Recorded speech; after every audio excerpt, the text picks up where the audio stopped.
After COVID, I relocated back to my hometown and I started working at this high school. At this high school, there was a team of three school counselors. I was one of them. We all had children. One of my coworkers had like five or six kids. The other coworker had two kids, and I had my one. I loved that little group. We got along so well together. But one of the counselors, she had a son and a daughter. Her son was like 6 or 7, and her daughter was like 4. But she would sometimes come to work in tears and so emotional about her son and his behavior. And some of the things that he would be doing at school is like, rough housing, not keeping his hands to himself, etc., etc. So nothing huge, but if you're a parent, you know that if you continuously get those phone calls from the school, it starts to become very frustrating. So at that time, my kid was like 2 or 3, so he wasn't even school age. In fact, my parents were so gracious enough to kind of, care for him while I was at work. And in fact, at that time, I wasn't even going in person to work before we went back because it was COVID, so we were working virtually. But once I did go back, they, cared for him.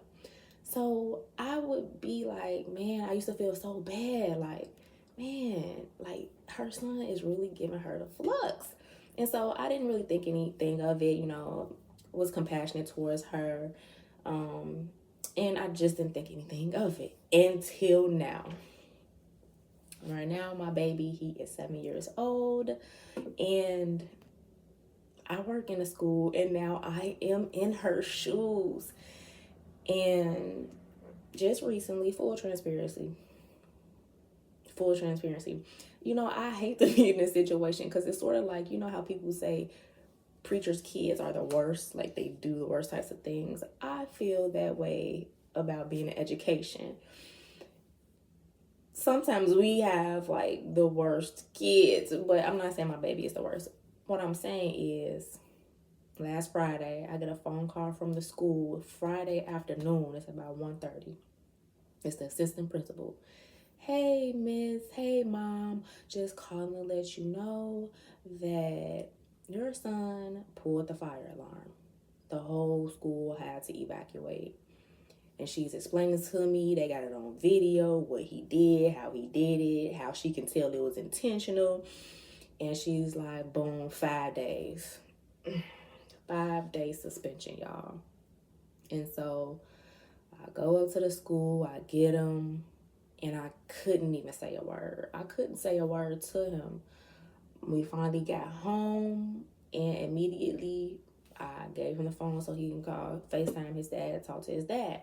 As he's talking to his dad, he's not telling the whole truth. And so that's when I step in and I start saying, hey, be accountable, tell the truth of what you did.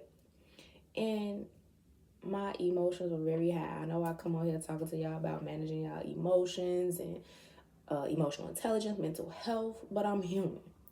So in that moment, I'm very frustrated and upset because he is very like nonchalant. He's like, I don't want to be in school no way, type of thing. But whole time he is totally neglecting the fact that I had to leave work to come get you. You're missing instructional time in school that you really need, because he's in second grade. He's about to go into the third grade, which is one of the most critical milestone years of a school age child. So I became really upset, and he got issued consequences. Mind you, I already took away my son's TV, electronics. He doesn't have a toy in his room since December. So, I'm trying to be more firm in my parenting. I know a lot of times I'm a millennial, and I feel like, I don't know if this happens with each generation, but I feel like us specifically, we try to be more understanding to our children. We give our children freedom to express themselves, express their emotions. Part because of probably some of the trauma that we experienced growing up. We don't want to repeat those same cycles, and I'm all for that. But at the same time, when you're raising children, especially our boys, right? If you're a single mom, you understand what I'm saying. The world is unforgiving. The world is not kind. And so I want to raise a respectful, disciplined, and responsible young man.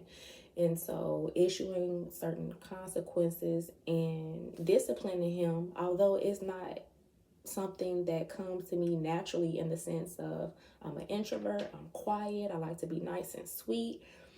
It sucks that when you're on your own, you kind of have to play both roles. So it was a bit uncomfortable at first, but now I see that it's like do or die. Like, if I don't do it, no one will do it. You understand what I'm saying? And sometimes you have grandparents that come in and they say, oh, don't do that. Give them grace, yada, yada, yada. But no, because guess what? The world is not going to have grace with him. If he's driving down the street and he gets pulled over, law enforcement will not necessarily have grace with him. And so this is like my biggest responsibility in the whole world. And so what I did was, of course, he talked to his dad. No, nothing, no fun, no, none of that stuff. And so I'm fortunate enough that he's able to go and be with my parents during his suspension. And so he was going over there, they of course put him to work. He had to go do yard work and clean and do those types of things so that he can understand the severity of his actions. So I haven't even been watching TV because I know that's one of the things that he'll try to do. He'll try to come in my room and sit under me so that he can watch TV. But we haven't been doing any of that. We've just been doing schoolwork, reading books, math, that type of thing. So this morning when I got up, I'm getting ready and he's already ready. So he's sitting in the kitchen and he's on my laptop, my work laptop, playing a game. And I said, get off. This isn't fun time. You know what I'm saying? You are suspended from school, baby. You don't get to have fun right now. And so he closed it. But that really frustrated me because it's like you've been out of school this whole entire time and you still don't get it. By the time I dropped him off to my parents, I was still super emotional. Of course, your parents know their children. They looked at my eyes, saw something was wrong. And I explained. I said, I don't think he gets it. He doesn't get it. Even when I picked him up from them the other day, he was watching TV. So I had to come in and ask him, please don't let him watch TV. I had to text his dad. Please don't let him do anything fun. No TV, no nothing, because he was coming to get him. And he also had to write a letter to the firehouse apologizing for utilizing resources. He had to write a letter, of course, to the school administration. And yeah, but I'm just coming and bringing to you my real experience because I'm not perfect. Yes, I'm a professional helper, but I'm not perfect and I still get frustrated. So if you are a parent, whether you're single or in partnership with someone and you have help, I get it. But I just want to drive home the fact that just because you have to discipline your kid, it doesn't make you a bad mom. You still take care of them. You still make sure they have the necessities that they need. And if you anything like me, you make sure they have the things that they want to be comfortable. We try to give our kids everything that we didn't have, but we have to also realize that sometimes when we give too freely and too much, we're spoiling them and doing them a disservice. So, if you are struggling right now, I feel like my old coworker, just wanting to cry and just wanting to release all of the emotions that I feel. Just hang in there. You got this. Take comfort in the fact that you are helping to prepare them for adulthood, whether you're raising a girl or a boy. They will be a young man one day. They will be a young woman one day. So don't hold back and don't feel bad when you have to discipline your children. Whatever consequences you issue, and stand on it. Mean business. Because when you start backtracking, that's when they playing with you. They play with you to see what they can get away with. So stand firm. in whatever form of discipline that you choose.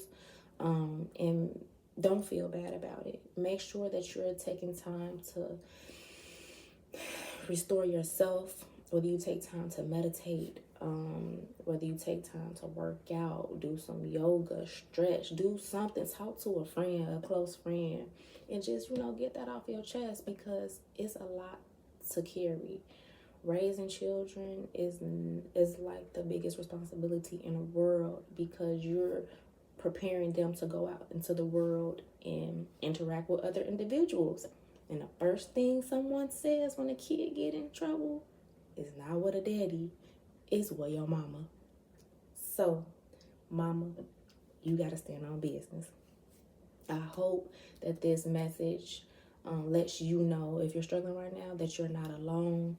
We all go through it. Put your hand on your chest, over your heart. Just take a deep breath. You are a great mom. You're a great parent. You're loving. You're compassionate. And you matter. Have a happy Mother's Day. Talk to you later. Peace. Don't forget to like, comment, subscribe. Maybe you can help somebody else in the comments. All right, y'all. Peace.